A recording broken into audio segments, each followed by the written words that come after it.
Saya baca cepat ya, cuman gak usah ditulis, cepat aja. Dari belum lahir sampai meninggal, semua ada di sini.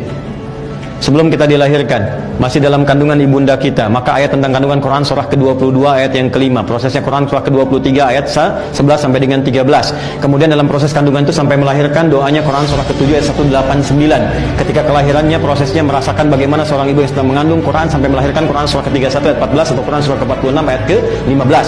Dia terlahir, apa yang harus diberikan oleh ibu pertama kali, berapa lama durasi ASI diberikan, apa yang harus dilakukan oleh ayah ketika terlahir, Quran surah ke-2 ayat 233. Kemudian ketika mulai terlahir, dari usia 2 tahun setelah diberikan ASI 2 tahun itu, ke pendidikan awalnya sampai dia balik, apa yang diberikan? Quran surah ke-31 ayat ke-13 sampai dengan ayat 19. Ketika dia mulai balik, apa yang diberikan? Pertama kali pendidikannya supaya dia mendekatkan diri dengan Allah Subhanahu wa taala. Maka muncul Quran surah ke-58 ayat yang ke-11. Cara belajarnya Quran surah ke-9 ayat 122 yang tadi dibacakan. Dia mulai dewasa, dia mulai menantau, mengenal orang, apa yang harus dioptimalkan? Quran surah ke-49 ayat ke-13. Dia mulai kenal dengan pasangannya. Jangan lama-lama ya, cepat lakukan. Kalau anda memang minat, lakukan, berikan lamarannya. Quran surah ke-4 ayat yang ke-4 terjadi pernikahan, Quran surah ke-30 ayat ke-21. Tapi sebelum menikah, kamu belajar dulu peran suami apa, peran istri apa, supaya nggak belajar di pertengahan jalan.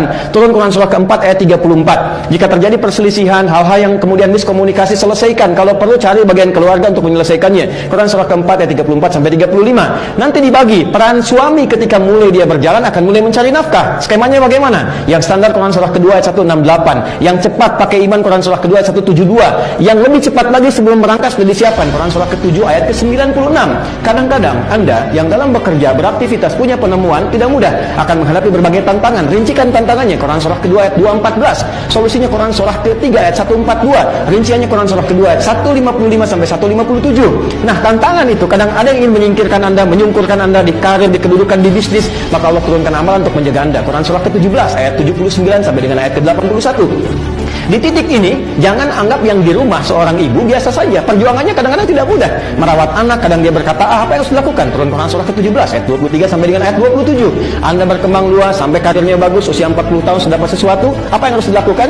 Syukuri nikmatnya, bagi dengan orang tua. Turunlah Quran surah ke-46 ayat ke-15.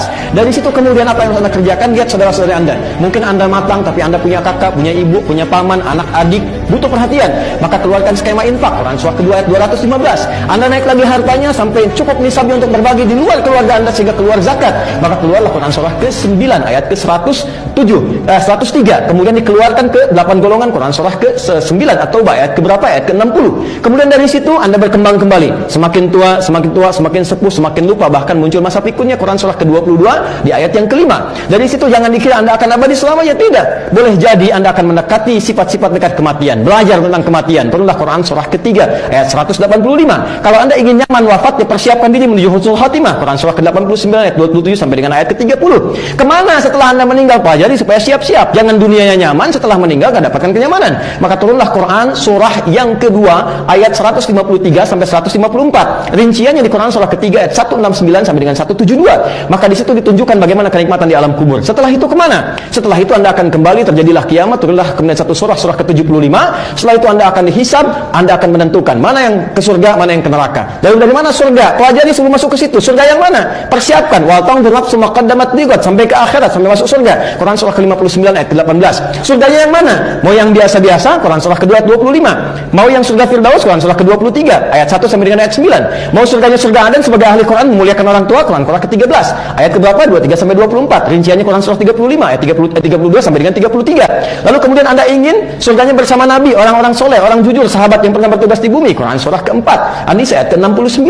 Jangan coba-coba mampir ke neraka. Allah ingatkan, neraka-nerakanya yang paling ringan, yang paling standar, cabut ubun-ubunnya, celupkan kayak teh celup, celup angkat, sekali celup hancur dengan kulitnya, dinaikkan, tumbuh lagi untuk merasakan bagaimana pedihnya azab. Quran surah ke-4 ayat 56. Yang paling dahsyat neraka jahanam. Jahanam itu ada yang bahkan sampai keraknya, kecium aja udah panas, apalagi sampai ke dalamnya. Maka yang masuk ke situ hati-hati, ada dua golongan, orang-orang kafir dan orang-orang munafik. Turunlah Quran surah ke-4 ayat 140, paling kiri sebelah bawah. Tapi ada kesempatan untuk bertobat untuk kembali. Quran surah ke-4 ayat 143-nya. Sampai di tengah-tengahnya bagaimana kalau 50-50. 50% soleh, 50% salah.